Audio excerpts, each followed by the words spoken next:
President Trump heading to the southern border for his first rally of the 2020 campaign in El Paso, Texas. He's planning to press his hardline message on immigration as he pushes for the border wall. But his will not be the only rally in town. Former Texas Congressman Beto O'Rourke planning to join an anti-wall march nearby. Our next guest plans to meet with the president before it all begins. Let's bring in Sid Miller, the commissioner of the Texas Department of Agriculture. Sid, good morning to you, and thanks for your time this morning. What are your expectations and how do you do to you as well? What do you expect from the president when he heads that way? Well, I think he'll give a rousing speech, as he always does at his rallies. They'll have, thousands of people will show up. I think he's going to talk about two things. I think he's going to talk about the importance of getting Congress to sign the USMCA agreement, the improved NAFTA agreement, which, three world leaders have come together and made an old agreement much, much better. Also, he's obviously going to talk about building a wall on our southern border to protect the United States. Okay, we have a difference of opinion, shall we say, Sid, on what the wall has done and has not done in El Paso. I want to give you two little clips here. The first one, State of the Union, about 6 days ago. The president talking about the virtues of a wall and its effect on crime in Washington. Watch. The border city of El Paso, Texas, used to have extremely high rates of violent crime, one of the highest in the entire country, and considered one of our nation's most dangerous cities.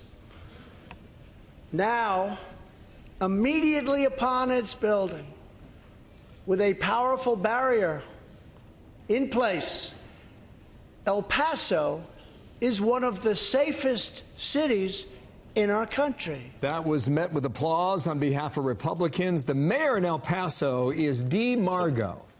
The mayor tweets the following: El Paso was never one of the most dangerous cities in the U.S. We've had a fence for 10 years, and it has impacted illegal immigration and curbed criminal activity. It is not the sole deterrent. Law enforcement in our community continues to keep us safe. Hashtag SOTU, State of the Union. What is the state of the truth in El Paso? Well, the fact is, putting up the barrier, the wall in El Paso, crime has significantly dropped. Neither side can argue that. I guess they can argue over how much is, a lot, or how much criminal activity was prior to that. But it's a stated fact that the wall has stopped crime and it is lowered in El Paso. Here's one thing about the wall that I think the conservative side is missing. Building a wall is the most humanitarian thing we can do. The other side said it's immoral. Let me tell you what's immoral. Immoral is giving false hope to thousands of people that track up here thousands of miles under false pretenses. Many times they're giving away tens of thousands of dollars to get here. The women and children are often abused.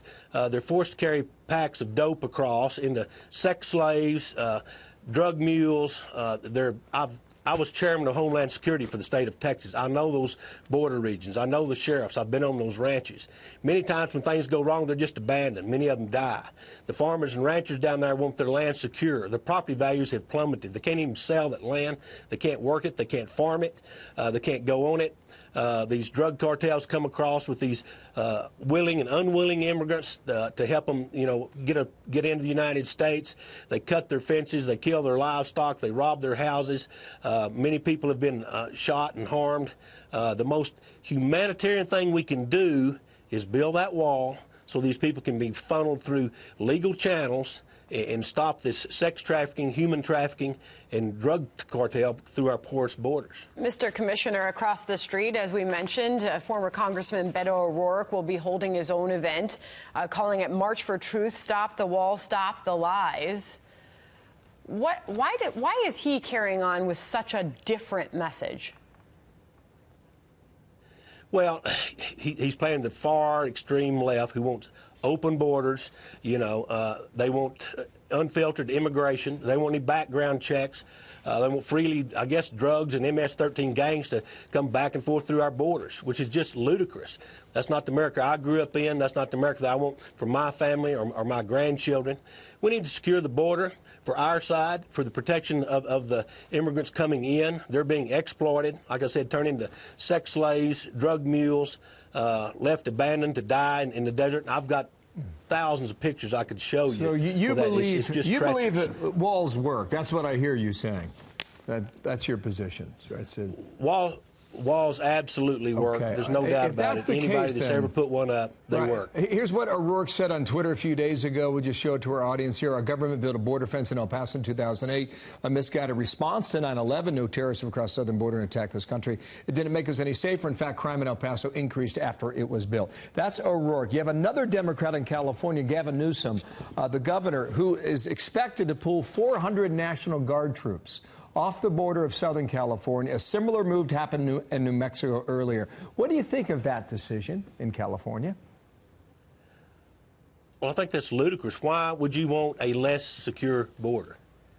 The only reason I can think of is you want illegal immigrants to pour into our country. You want illegal drugs to keep coming in. You want MS-13 gangs to come in. You want illegal trafficking and all this riffraff coming in, unfiltered, unchecked, no background checks on anybody. It's just ludicrous. I don't have a good explanation why anyone, either side, would want that.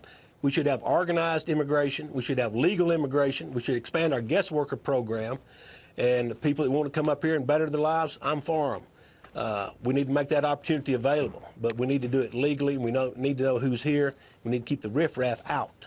Well, we know, along with Senator Ted Cruz, you'll be joining the president down there in El Paso, Texas. We'll be watching for all of that, Yes, Sid. ma'am. We appreciate you coming on this morning. Thank you, guys. God bless. Sid Miller, thank you there in Texas. Thanks.